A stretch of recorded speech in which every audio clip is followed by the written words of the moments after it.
disruptive about not only the exposure that the internet gives, but in either wading in or deciding not to wade in to social media, which can erode the control that the true owners of the brand, the true manipulators of the brand, have had until now. It's over.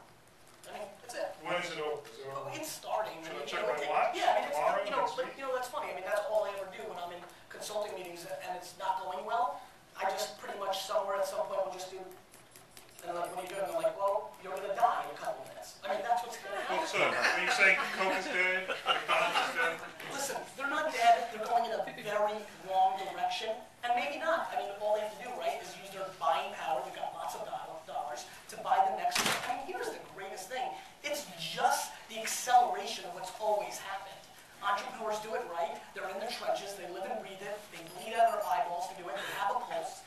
And then big brands come in and give them their payday. I mean, that's going to be what's replicated. And a lot of these brands that are doing a tremendous job leveraging these tools, when, you know, the big media conglomerates realize, uh-oh, we can't monetize newspapers or this, or when the big soda brands, like, we're in trouble now, they're going to make a financial play. I mean, that's what's going to happen. You know, this kind of reminds me of, it's funny, we were talking about this 11 years ago, but in the context of email. And like, I remember when, you know, we were trying to convince companies to have email mailing lists. Because at the time, it was just an opportunity to constantly reach out to, you know, 500,000, 1 million people at once. And, you know, I think a lot of these companies, they look at social media and they say, okay, we need a campaign. You know, we need to do something.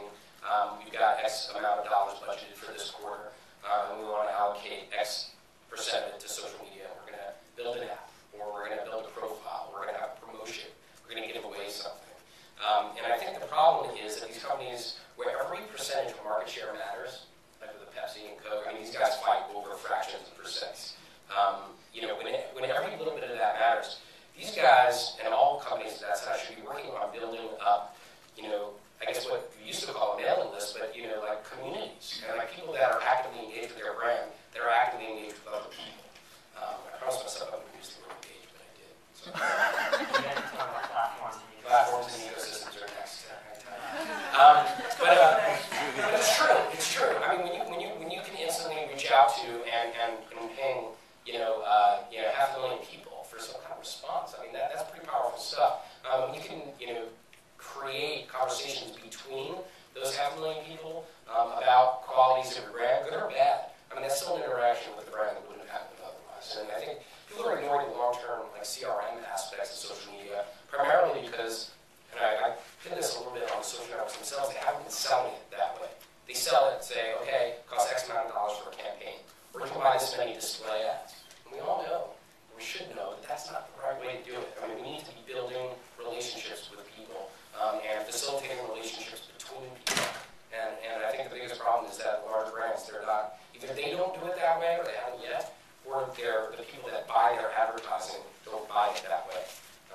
You know, something's got to change. So one example, and I think, you know, a lot of us have heard of it, but it's worth going back to for an old brand that's doing it is, and I think this is social media, is Nike with Nike Plus. And they came up with a product in which marketing and social media are completely intertwined. It's a chip in your speaker that communicates with your iPod, and then it uploads to the community.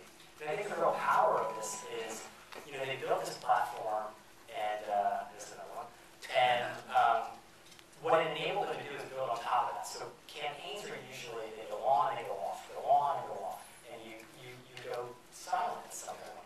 What this enabled them to do is connect people with each other, and I think that's missing in a lot of, like, when brands are looking at social media. People do not use social media, these tools to connect with brands, they use it to connect with each other. So what Nike was doing is they're connecting runners with each other, and the real power of this was they did this thing, the Unirace this year. So they got 780,000 people to participate, both virtually and in real-world events, all using this platform. Now, the amazing part was the whole marketing of it sprung from how people were using it. People used the platform to challenge each other, so Nike made it a big challenge. You challenge cities, you challenge everything like this. Now, this is the problem for media, people selling advertising. Nike did all of this, 780,000 people with media. They didn't really buy traditional media because people challenge each other, and it all propagated. Were Yeah, but I mean, it was an event. Yeah, it was an event, but it was only an event made possible because they had this constant connection.